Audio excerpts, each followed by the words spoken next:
Thank you for listening to We Have Ways of Making You Talk. Sign up to our Patreon to receive bonus content, live streams, and our weekly newsletter with money off books and museum visits as well, plus early access to all live show tickets. That's patreon.com/wehaveways. This episode is brought to you by Tic Tac. Minty, refreshing, classic. And it's not just the Tic Tac mints. It's the new track by Kanice with beats that'll leave you feeling as refreshed as a Tic Tac and a vibe that'll take you on a ride through 100 layers of flavor. Does it get any fresher than this? Tic Tac, enjoy the bright side. That 100-layer joyride. Pop one, let's paint the town. Freshman flavors all around. Take a ride on a Tic Tac. Pick up a pack of Tic Tac mints today. ¿Hablas español? Sprichst du Deutsch? Kan du norsk? If you've heard that sound from Babbel before, I bet you do. Babbel is the science-backed language learning app that actually works. With quick 10-minute lessons handcrafted by over 200 language experts, Babbel gets you on your way to speaking a new language in just a few weeks. With over 16 million subscriptions sold and a 20-day money-back guarantee, just start speaking another language with Babbel. Right now, up to 55% off your Babbel subscription at babbel.com/Spotify podcast. Spelled BABBEL.com/Spotify podcast. Rules and restrictions may apply. I love my wife, but like most couples, we had different sleeping needs. One of us likes it warm, and the other prefers to stay cool. I found the perfect fabric to keep us both comfortable. Viscose from Bamboo. I'm Tyler, founder of Cozy Earth. Cozy Earth offers the softest, most comfortable sheets, towels, PJs, joggers, and more. If you sleep in our sheets for 100 nights and don't absolutely love your experience, we will refund your money, no questions asked. Go to CozyEarth.com/Spotify and use code Spotify to save up to 40%. That's CozyEarth.com/Spotify. This episode explores topics that some may find disturbing. Listener discretion is advised.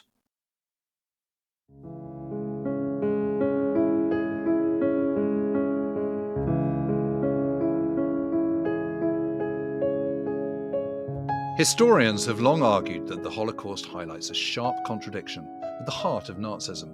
Despite the desperate need for forced labour to feed the German war machine, the regime still went ahead with the mass extermination of European Jewry. But for the Nazi hardliners, there was no contradiction. Economics and extermination were two sides of the same coin. Both were needed for victory. Winning the war required the ruthless destruction of all the perceived threats and the mobilization of all remaining resources for the war effort. In the case of Jews judged capable of work, the authorities fused both these aims into the policy of annihilation through labour. Forced labour meant temporary survival for the selected Jews, but almost all of them were dead men and women walking, as far as the SS were concerned. And that's also a clip from Nicholas Wachmann's magnificent KL, A History of the Nazi Concentration Camps, which just should come with a warning because it's absolutely not for the faint-hearted. But yes, welcome to We Have Ways of Making You Talk with me, James Holland, and with Al Murray. And this is part 2 of our series on Auschwitz.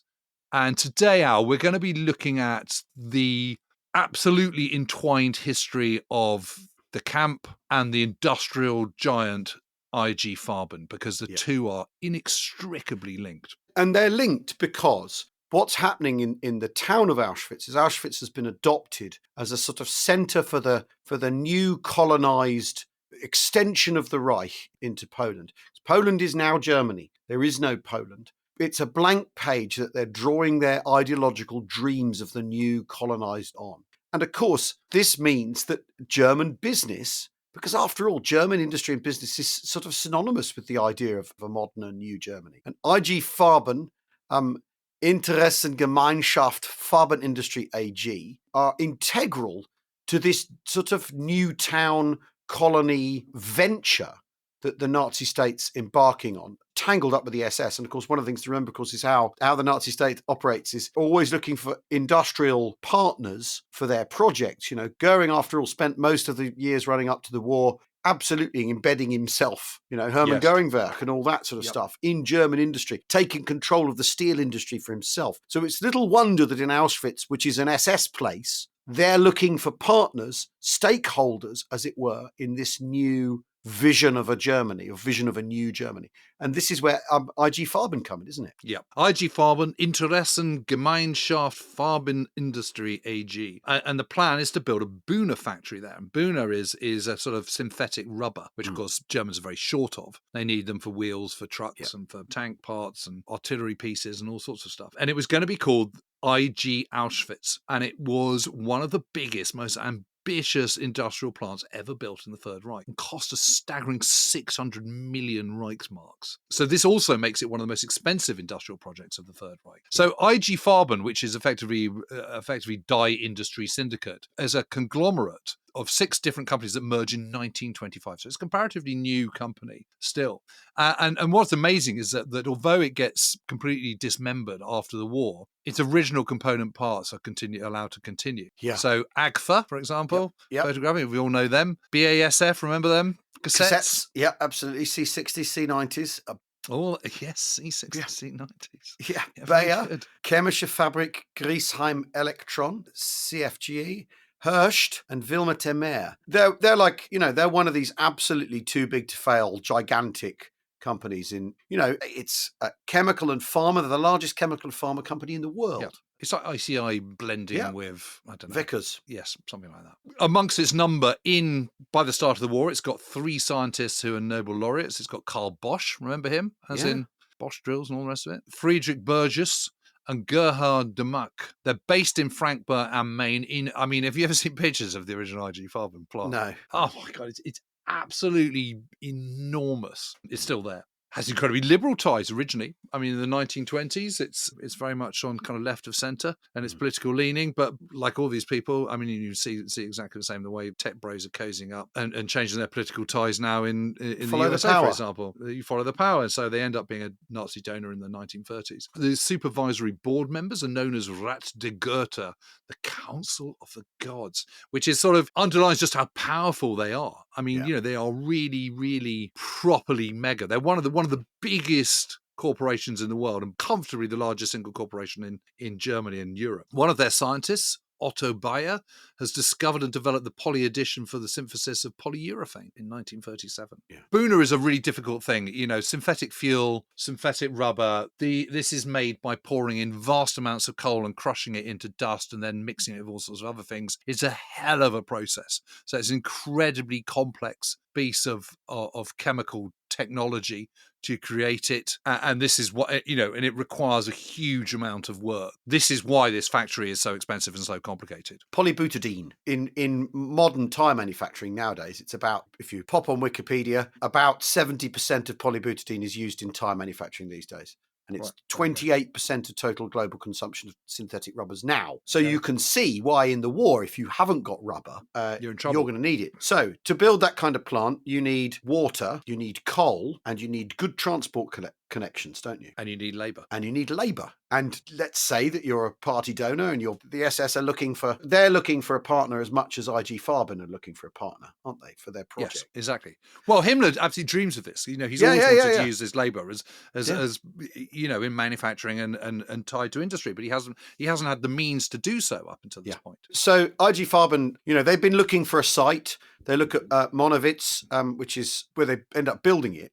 But it's interesting that they've started building a site elsewhere. And given how expensive these sites are, so it's near Breslau or Wrocław as it is now. But then they go, actually, no, we're convinced by the site at Auschwitz. We'll go with it. And there's no question that the workforce is part of the attraction. Yeah. Well, and it's yet to come, isn't it? The sort of the apparently inexhaustible supply of Russian labour that the following year will appear on the scene. Also, again, you're in blank slate new Reich, aren't you? So you can build the factory that you want without getting tangled up in red tape and planning permissions and whatever planning permission you want, you can have it, mate. It's very easy and goes through quickly, and you can get on with it with minimum amount of faffing. It's Otto Ambrose who's a board member of IG Farben. It's not some lower functionary saying I found a site boss, is it? It's extraordinary. And he's a chemist and scientist in his own right. Another reason for it is also because they're trying to stop a firm, a petrol company called Mineralbau, a potential rival, from building on that site as well. But there's also the Eastern Fiscal Assistance Law of December 1940, which is basically tax exemption for investing in these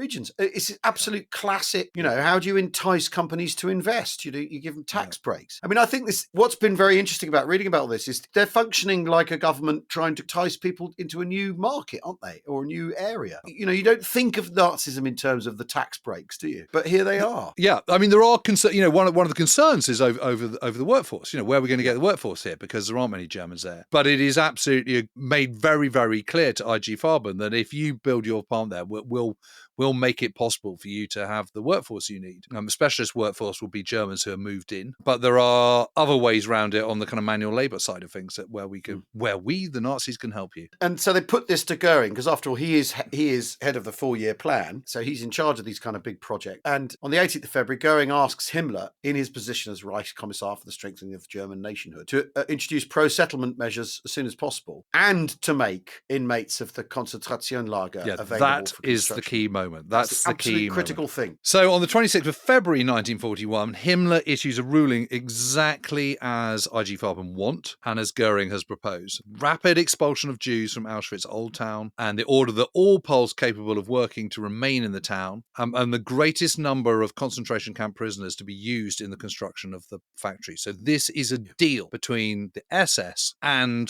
IG Farben, an independent private company in Germany. And this means that Germany's largest firm, with Himmler's help, is harnessing prison labour to economic ends. Absolutely, they're completely in bed together. Upper Silesia, anyway, is an important area for the munitions industry, so it's the right place to be doing this. You can get that Buno, you can get that rubber to the tank factory all the more quickly if it's being produced more locally, right? And on the 1st of March, Himmler visits Auschwitz for the very first time, and suddenly he's completely infused by this and the possibilities of it. He suddenly thinks, I've unlocked this thing that's been bothering me all this time. I've always wanted to use labour, but we haven't, the SS haven't been trained to use them to, apart from kind of breaking up rocks or whatever. They don't have the expertise, but now we've got the expertise provided by IG Farben. So you don't have to rely on SS types to provide the expertise. Now we're hand in glove with industry. Now we can expand it and let the world is our oyster. We can think even bigger. So he starts to think about how we can expand this, because obviously we've got the factory there. Let's think about expanding this into a really kind of mega camp. Immediately, 10,000 prisoners are assigned to the factory construction. And at the same time, Rudolf Höss, who is the commandant of Auschwitz, expands the zone of interest even further. The Stammlager, the parent camp, has increased again to a capacity of 30,000 prisoners. Yeah. And the construction of the factory also obviously increases SS power substantially. Well, yes, and IG Farben's power and influence, because after all, they're now intimately linked with one of Hitler's number twos. So they're completely locked together. This is new, isn't it? Because the SS up to this point, as you said, the SS haven't had industrial partners. The Luftwaffe have. Haven't they, through Goering? And the steel industry have through Goering. More the other way around. He sort of gobbled them up, isn't he, into Hermann Goering. This is new. This does mean if the SS are the military and enforcement end of the Nazi state, this means that IG Farben are essentially the industrial end of the Nazi state now, aren't they? Yeah, exactly. The Nazi state at the centre of all this is also rubbing its hand together, because it's sort of killing two birds with one stone. It's harnessing this private firm so they don't have to pay for it, close to the front, or the front that's going to be by beginning March 1941. They all know where they're heading. And you've got a factory that can produce rubber, and you're using the labour which is already there. So it's tick, tick, tick. So as a result of that, the Reich Ministry of the Economy, this is General Jörg Thomas, assigns it category 0 in urgency. And that doesn't mean it's not urgent. It means that's 10 out of 10 in urgency. Yeah. So it's considered the most vital for the war effort. So it gets all the red tape has been cut. Exactly that. Yeah, that's the phrase. And if you're running a factory using concentration camp people who are who are being worked to death anyway, as we explained in the last episode, that is an absence of red tape, isn't it? That's not a hard hat building site, is it? They're just getting on with it. Yeah, so it's 3 k's north of the old town. A couple of villages are kind of sort of absorbed into it. Large bit of land is just expropriated, and that's that. The founding meeting of IG Auschwitz, as it becomes known, is on the 7th of April 1941. It includes a fairly lengthy address by Otto Ambros, who calls its foundation a mission of settlement policy. IG Farben, he says, would do anything in its power to advance Germanization of Auschwitz. There you go. They've crossed the Rubicon. And this then leads to the construction of the model town, Auschwitz model town, which is going to be the model of Eastern settlement, the ideal of economic annexation and racial selection. Jews are forcibly deported from the 3rd of April 1941. Remaining Poles are forced into poor areas of the town where there's no investment. It's effectively like a ghetto. The town's Jews in trains, horse and cart are expelled. 3,000 roughly, I mean, we don't know, go to Sosnovitz. All in very quick order. This is all in a matter of days. It's immediately, isn't it? And 2,000 go to Benzin. Then, of course, those who are fit and able enough to work are handed over to SS Brigadeführer Albrecht Schmelt. He's in charge of forced Jewish labour deployment in East Upper Silesia. The thing to remind ourselves of, this is happening as fast as it possibly can, isn't it? They're absolutely pedal to the metal to make this work. There are now no Jews in Auschwitz. The Jewish presence, which was more than 50% of the population when the war began. They've all gone. That's 7,000. No one knows, but some of them may have ended up being processed back in Auschwitz and murdered. They've just gone. Yeah. Poles, of course, if they were willing and become German. And, this is this very peculiar process of Germanizing the existing Polish population. The Volksliste, where they're looking to see if you've got a German grandpa or whatever. Yeah, or whether you're blonde and Aryan, whether you've got blue eyes, you're blonde, then you're kind of considered more Germanic and not Slavic. The whole process of the Volksliste basically puts people into 4 different ethnic groups. This process then decides a person's status, their property rights, economic security, social position, and so on. And it's fair to say that most of the Poles in Auschwitz are not seen as Volksliste Germans, but Schutzengräger, which are protected dependents, i.e. an inferior class, completely separate from Germans with almost no rights at all. So the idea that these are protected is just, ridiculous. If you're Polish, you have no recourse. This is the point of the blank piece of paper in Poland. Can't appeal to anyone and go, hang on a minute, hell. So, by May 1941, Auschwitz is half depopulated. The colonization has begun because you've got Reich Germans arriving. IG Farben's going to need Germans. Again, it's tax breaks to get you there. Income tax relief, lower citizens tax, basically no property tax. You get credit, you get child benefit, you get marriage loans.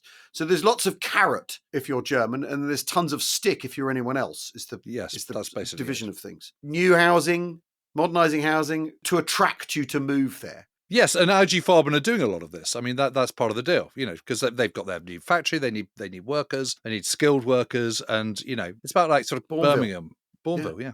And privilege, because that's it. Basically, you're privileging a whole class of people. Given how everyone else has been divided up into 4 ethnic groups, you are top of the pile here if you come and you're German. And it's going to have civic buildings, green spaces, leafy boulevards, all this kind of stuff, like the plans for Germania in Berlin. Yes, there's a great line in the Sybil Steinbacher book on Auschwitz, where she says the close connection between the town and IG Farben factory was characteristic of the redesign of Auschwitz. The town became dependent on IG Farben, relying on it for the supply of electricity and heating, and even the water came from the factory as well. So it is absolutely joined at the hip, the whole inextricably linked. The town, the camp, the factory, everything. 3 circles in the Venn diagram, aren't they? And IG Farben bears the cost of the factory staff estate, but also the urbanization of Auschwitz as a residential town, which is, I just find it absolutely extraordinary. And the Nazis then support this with very generous loans. But IG Farben, of course, has its own building company called Gewoga, which builds housing for factory workers and shares organisation financing with another company called Neue Heimat, the New Homeland. 1,600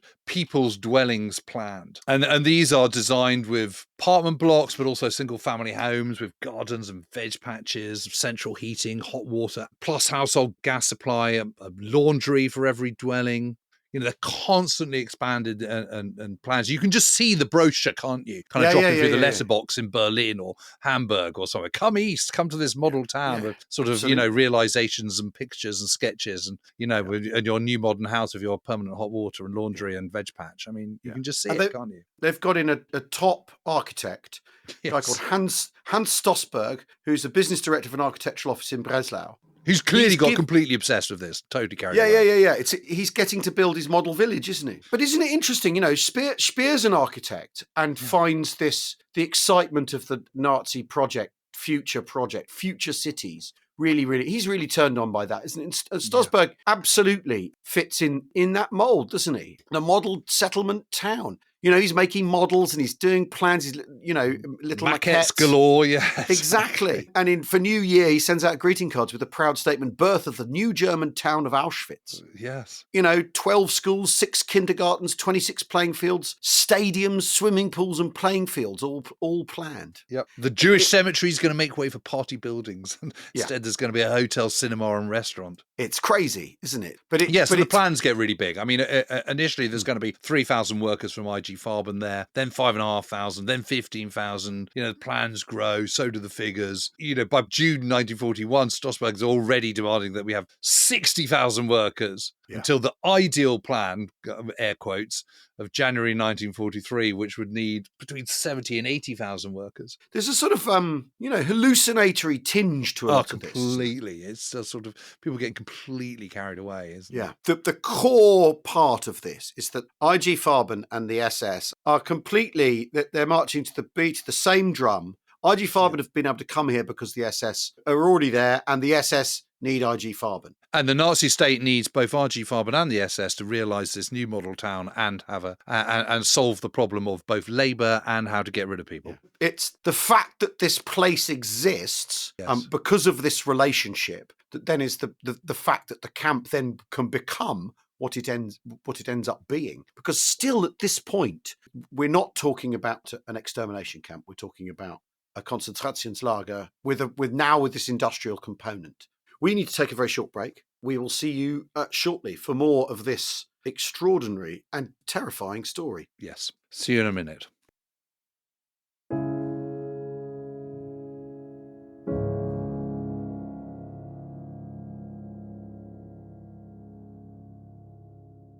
The socialist idea alone can form the domestic basis for the creation of new states and governments. The Jewish Bolshevik intelligentsia, as the oppressor in the past, must be liquidated. So said Adolf Hitler on the 3rd of March 1941. Of course, at that point, he's gearing up for the invasion of Soviet Union. Yes, and it's the invasion of the Soviet Union. It's Barbarossa and how it plays out starts to really shape events in terms of the Holocaust. This is the thing, is that expanding Germany and taking on new Jews, as it were, means that then Germany has to, in his mind, do something about them, doesn't it? And so he's looking forward to that moment when this will happen, because after all, attacking the Soviet Union has been on the cards since the previous summer, hasn't it? Right after the fall of France, they're moving towards that. They're turning their attention towards that.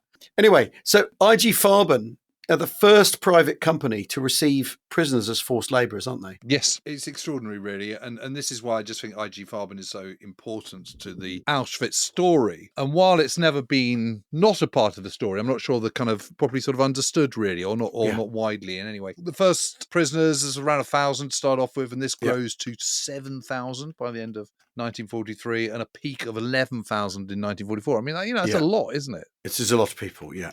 The thing is, though, I mean, it's 35,000 people work on the IG Farben plant, 25,000 die as a result. Yeah. So they don't want workers in the traditional sense, do they? They want people that they can just use and throw away. Exactly that. And also, there's foreign workers. So you've a third of those who work on the plant are prisoners. And then there's Fremdarbeiter, who are foreign workers. There again, they're divided by nationality. There's racial and hierarchical rules that go with that. So IG Farben are doing it entirely, fully investedly in the Nazi style. Yeah, completely. I mean, it is absolutely a symbiotic relationship between the two, isn't it? But, there's still lots of problems. Planned opening date of 1943 is postponed because they're behind. The nature of the terrain, the fact, don't forget, it's a pretty marshy area, pretty vicious winters. Weirdly, labour shortages. Yes. Supply issues. And of course, the inefficiency of the labour force. Well, yeah, because they're not feeding them properly and they're working them to death. So you're not going to get things made perfectly, are you? And I'm talking about building a factory and the supporting, ancillary stuff around it. The other thing is you're suddenly having to make yourself more problems to solve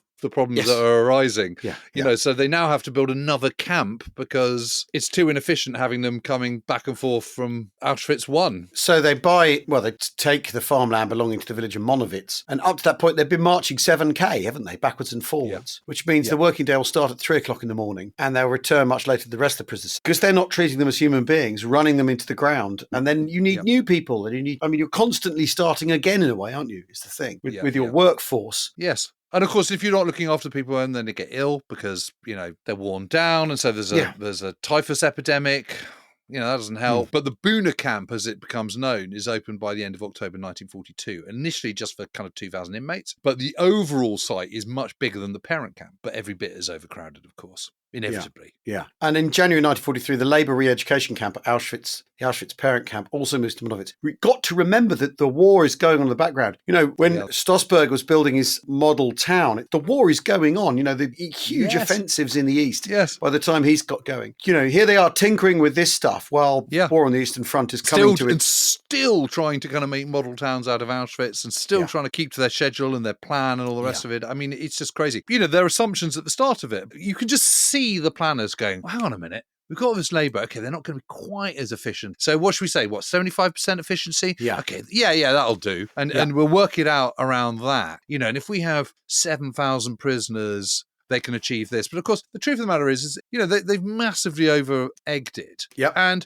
if you're completely broken, you're suffering from malnutrition, and you're ill and weakened, and you have absolutely zero motivation, actually, your efficiency is more like 20 to 50%, and 50% being on a good day. And so IG Farben, who are after all the biggest company in Europe and capitalists prime, make no profit on the prisoners being used as slaves because the productivity is so low from the way the prisoners are being looked after, which is sort of a paradoxical space with this. Well, yes, and this was always the problem with using foreign workers and slave labour, in the Reich, full stop. I mean, and this was always one of the advantages of the British, where they were feeding people properly and giving them the fibre and carbohydrates and vitamin C that they needed. Consequently, they were less ill, productivity goes up. I mean... Yeah. But it's also this sort of, mad false economy. You need more of these people because you're not looking after them, Which then requires more management. Which requires more management, and then you need more of them because they're not efficient. And this sort of, again, this sort of spiral of waste. Which then requires more food, albeit not very much food in the first place. Yeah, exactly.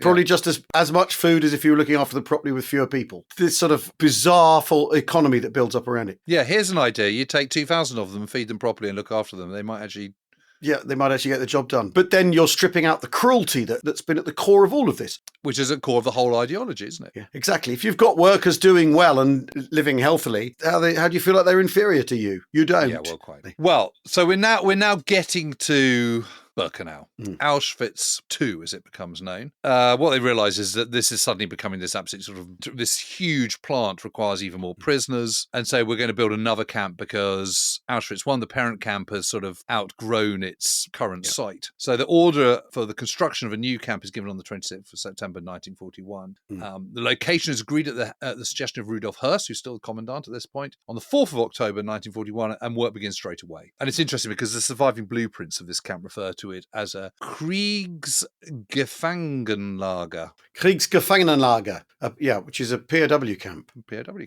Himmler orders its construction about 3 kilometres from the main camp, so similar distance as Monowitz is from the town. SS Sturmbannführer Karl Bischoff is the architect, with an initial budget of nearly 9 million Reichsmarks. 174 barracks built, each designed to hold 744 prisoners. Each measures 35.4 metres by 11 metres, which is 116 foot by 36. Yeah. Prisoners are forced to live in the barracks as they constructed them. Remember, this is October, so it's then November, then it's December, then it's January. So, of course, lots of them are dying of hypothermia. The process of building it. I mean, the timing on this is really interesting as well, isn't it? Because Barbarossa's been going, they're deciding to build a prisoner of war camp in September of 1941. Well after the campaigns got underway and well after the gigantic encirclements of the Red Army, where millions of people are going into the bag, that you're doing this now. I mean, whatever the provision in here, it's inadequate given the number of Soviets being taken prisoner, right? Well, yeah. I mean, 10,000 Soviet prisoners of war reached Auschwitz between the 7th and the 25th of October 1941. By March 1942, only 945 of them were left, so 90% have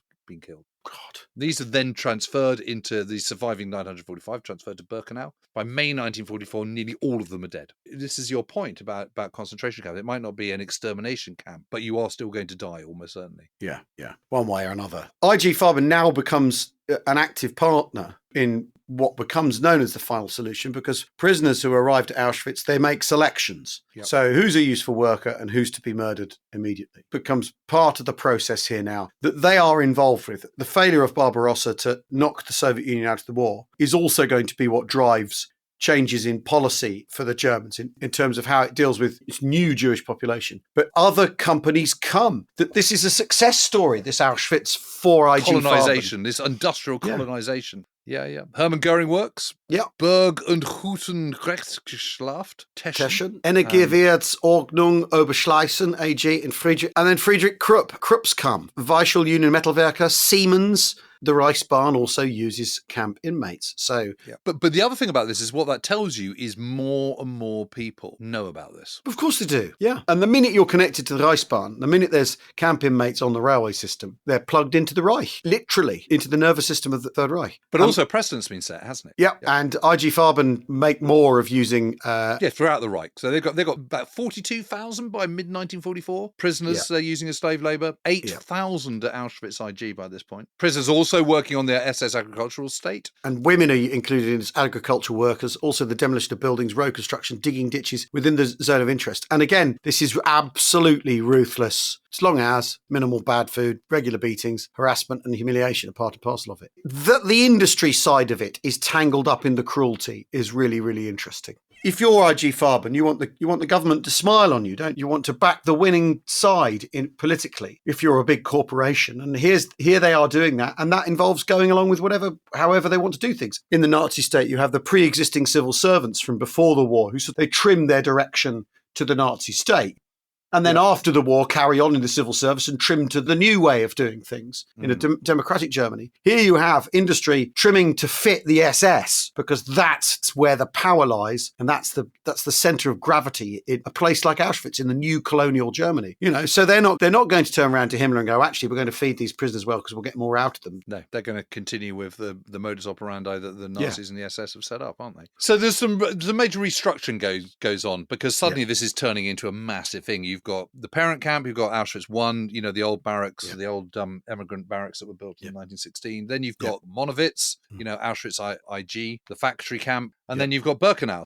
Hearst is moved out on the 22nd of November 1943. He goes into a sort of a bigger kind of overseer role in Berlin as the director of SS Economic Administration. And in his wake comes Obersturmbannführer Arthur Lieberhenschel. And what happens is from now on, there's no overriding camp commandant. Each of the camps gets its own commandant. Yeah, because they're enormous. It's become an enormous, unwieldy creature, hasn't it? Is the thing. So Lieberhenschel is the commandant of Auschwitz I, the parent camp. Obersturmbannführer Friedrich Hartjenstein becomes the commandant of Birkenau. Until May 1944, when he gets taken over by Hauptsturmbannführer Joseph Kramer, who's a particularly unpleasant Nazi, it has to be said. Yeah. In November of 44, Monowitz becomes its own Konzentrationslager, separate from Auschwitz. It's not an extermination camp. It's merely a concentration camp where they work people to death. I think we do need to chart how it goes from, because it starts off as anti-Semitism, it's then develops into persecution and isolation from public life. Yeah. It then goes into kind of driving Jews out of towns and into ghettos, but no one's actually thought of how you get rid of European Jewry. The original plan when you go into Russia is that you'll send them to the gulags, which you incorporate. And they'll just disappear off there, and that's where you'll put them. Madagascar as a plan back in the 1930s has been kicked into touch. No one has actually really thought about mass executions per se at this point.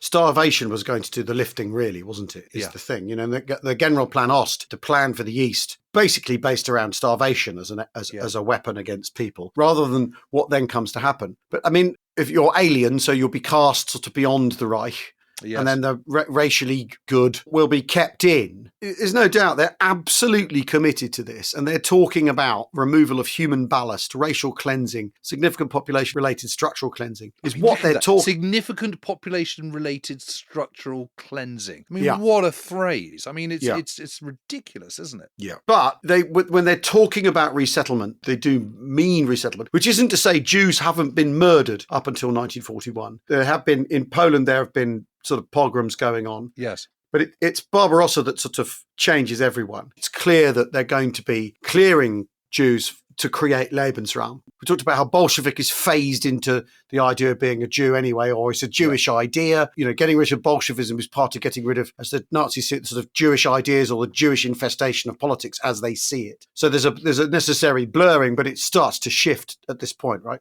That's the shift.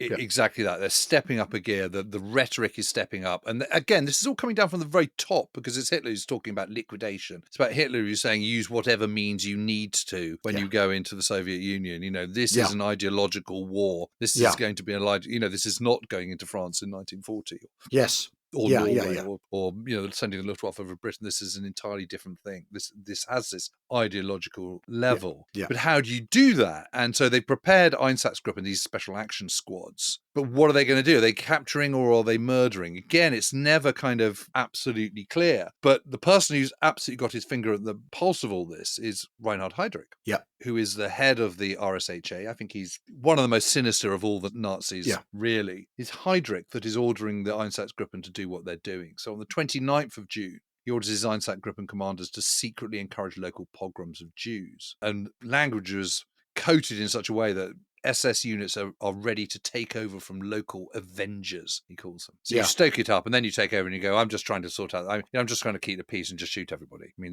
that's basically what's going on. 2nd of July, 1941. So this is all within a couple of weeks of Barbarossa. Heydrich orders all Jewish party and state officials to be executed. Again, he underlines the importance of encouraging pogroms.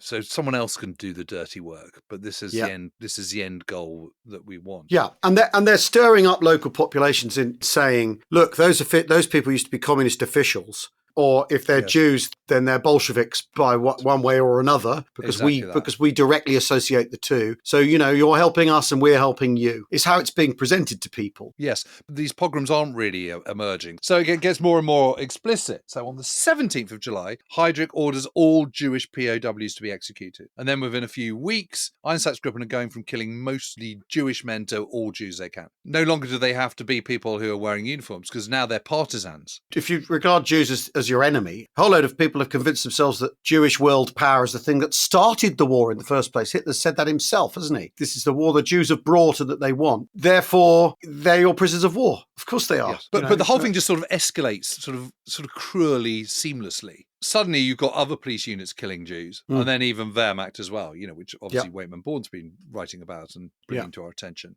But there is this assumption that it's Himmler's visit to Minsk on the 15th of August that really kickstarts the mass killings. But he's earlier than that. These are already happening within days of going, across the border and pushing into the Soviet Union. I mean, Hitler does visit Minsk, and has a look. Doesn't say, "Hey, stop! What's going on? This has all got out of hand." Everyone's entirely of a piece in terms of their own radicalization here, aren't they? Yes. Yes. And of the escalation of what they're doing.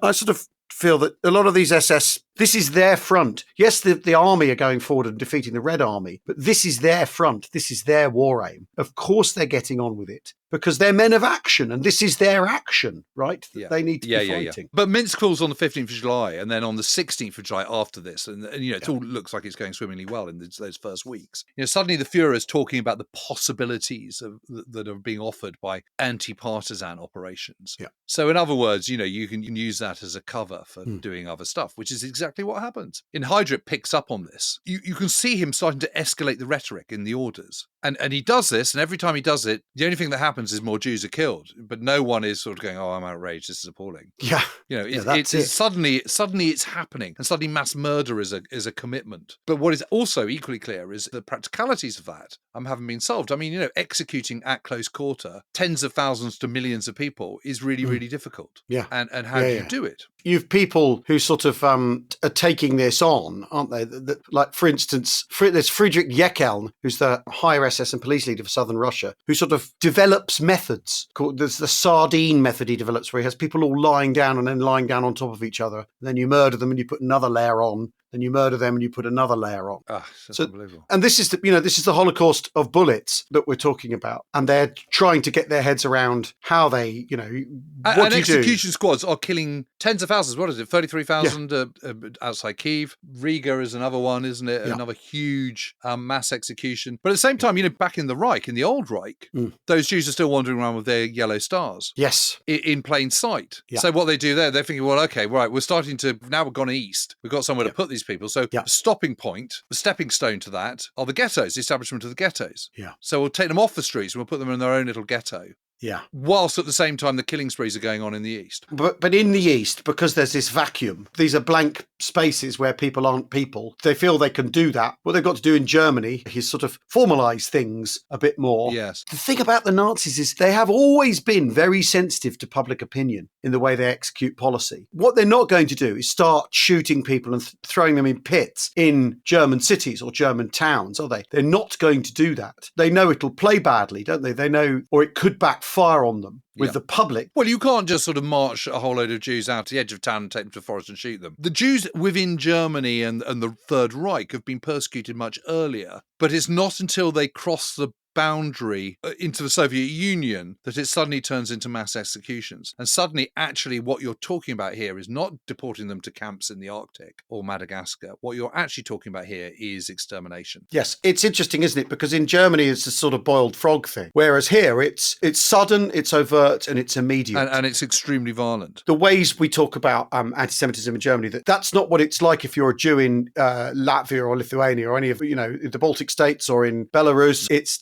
the Nazis are here. And you're standing at the edge of a pit. Yeah. You haven't had your rights gradually stripped away from you. No. And this is the point that Timothy Snyder makes very, very strongly in his book, Black Earth. Actually, more people are killed that way than they are in extermination camps. Yes. Yeah. Not that it's a competition, obviously. No.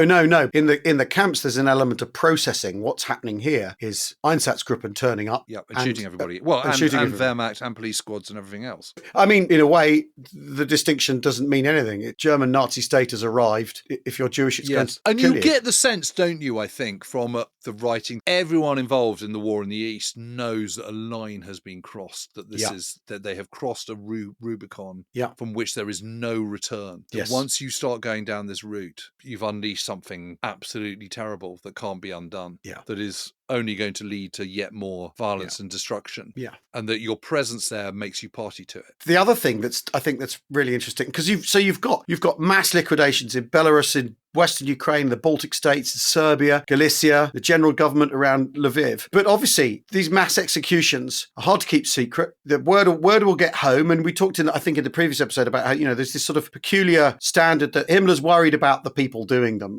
It's a tough job, but someone's got to do it, is his sort of attitude, isn't it? Yes. And he's disgusted. He's appalled by the executions he sees. Can't cope with it at all. And he knows that, men are complaining of mental and nervous strain. And of course, if you don't want to do it, you don't have to do it, is the other part of the story. So in August 1941, after he's seen the murders in previous month, he says, can we find out some alternative methods of killing? For the sake of my people, can we find different ways to do this? Yes. Truly remarkable. Not, this is too appalling, we must stop. It's too traumatic for the people who are having to perpetrate it. Yeah. It's just astonishing, isn't it? It's just astonishing. I think the thing in lots of people's imaginations is the Wannsee Conference, which is in Potsdam in January 1942, which was, of course, due to happen on the 9th of December 1941. Yes, but moved because of US entry. This is often characterised as the sort of moment it's all set in motion. But actually, this is a sort of like, where are we and what are we going to do meeting, isn't it? Yes, we've already started the extermination, is the bottom line. That's already happened. So it's not the moment where they decided to execute everyone. It's the moment where they're starting to think of the practicalities of how to execute everyone. And manage the numbers and keep up with it. So really, Wannsee is a bureaucratic meeting. It's important because it's how are we going to take this forward? It's absolutely clear that sending them off to gulags in Siberia is no longer really an option because we're not there. Because the war hasn't worked out to Germany's expectation. So we can't do that. Yeah. Madagascar's been off the table for quite a long time. Other parts of the world have been off the table for a very long time because we're now isolated because of our warmongering.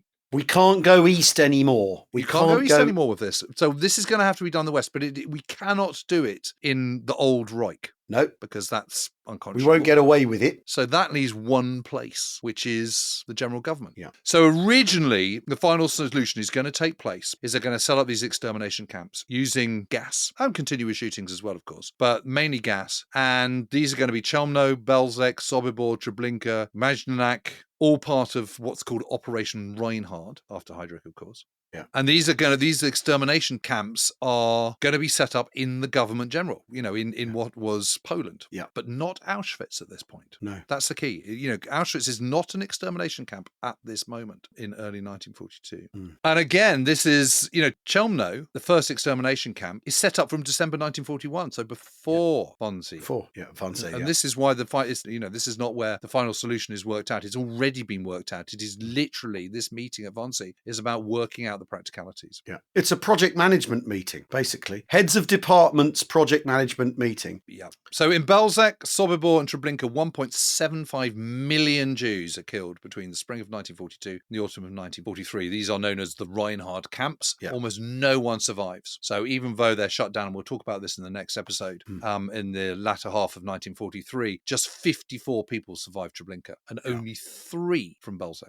These are really horrific figures, aren't they? Yeah. And they're experimenting in how to kill on a mass level. So methods of killing have been trialed in the euthanasia programs, such as T-Action and stuff, and in concentration camps across the Reich. So, for example, in Buchenwald, the SS experimented with a piece of equipment that fired a bolt into the back of the neck. Yeah. So you put in a sort of jig, weren't you? And they'd kill you that way. In Mauthausen, they had death baths. These were introduced. This is blasting prisoners with ice cold water for half an hour. You then die of hypothermia. In Dachau, prisoners subjected to various medical experiments. Carbon monoxide is quite a popular one. They use that quite a lot. We'd put you in the back of a truck till you'd been poisoned. Yep, and that was Walter Ralph, wasn't it? He was doing that, those trucks. Those gas chambers. They do a pipe from the exhaust straight into the back. But it is at Auschwitz that the SS guards trial the cyanide gas Zyklon B. So Zyklon B is originally designed to combat vermin. Yes, it's a delousing treatment, isn't it? Yeah, and it's designed not by IG Farben, as is the myth. IG Farben absolutely have their hands dirty in every single way, but not on the design of Zyklon B. German pest control company. And delivered to Auschwitz by the Hamburg firm Tesch und Stabenau.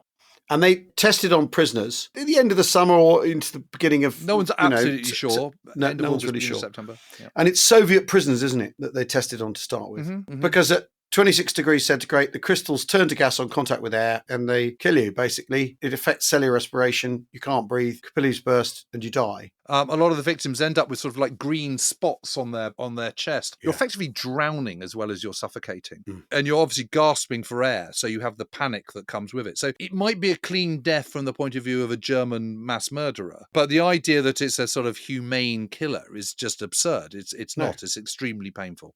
The cruelty is there baked into the method, along with all the other cruelty. It is absolutely horrific. And anyone who is subjecting to this in their last moments, the thing is, it can take a couple of minutes, but it can take 20 minutes of scrambling around, knowing you're going to die in acute pain, gasping for breath, seeing everyone else falling all around you, knowing that this is your fate. That is brutal. In the extreme. I mean, it is just unspeakably cruel. And again, the words just can't describe it. But this idea that it's a humane killer, people need to be absolutely disabused of this. It's extremely painful and can be quite slow. Yeah. The first mass execution using Zyklon B was on around the 5th of September 1941. And this is when 900 Soviet POWs. So they've trialed it at some point at the end of August, beginning of September on the odd one or two. But this is the first mass one. And they were Soviet POWs and other prisoners from the punishment block in Auschwitz I. And the victims were then dragged out, put on trolleys and buried. In very quick order, these executions were then moved to the crematorium of the parent camp, and the mortuary there becomes a gas chamber, and it's still there. I mean, it is the only surviving gas chamber, and it is the only surviving crematorium, and you can go in there in Auschwitz I in the main kind of old camp and stand in there. And I remember personally standing in there, feeling physically nauseous because it does look like a sort of concrete shower block. From there in Auschwitz I, as I remember it, it's basically you just go through a very narrow passageway into the crematorium, and you can still see the ovens and you can see the body slider into the ovens and all the rest of it. I mean, it is really, really grotesque. They continue to use the gas chamber into 1941 and into the beginning of 1942, but it is at Birkenau that they suddenly think, okay, this is the space we need. It's where they roll out this technology. And this is where method. We're going to roll out this technology, yeah. And again, at the core of it is the cruelty. They're not interested whether it's a quick death or not. As you say, Jim, the trauma they're trying to avoid is their own. the murderers in this, isn't it? Completely. There's absolutely no compassion, nothing at all for the victims of this. But I'm afraid for those of you who want to hear more, that's where we're going to get to in episode 3, when Auschwitz suddenly does turn into this extermination camp in all of its grimness, and how it all finally comes to a halt as well in the autumn of 1944 and beginning of 1945. Well, thanks very much for listening, everyone. We will see you again very soon. Cheerio. Cheerio.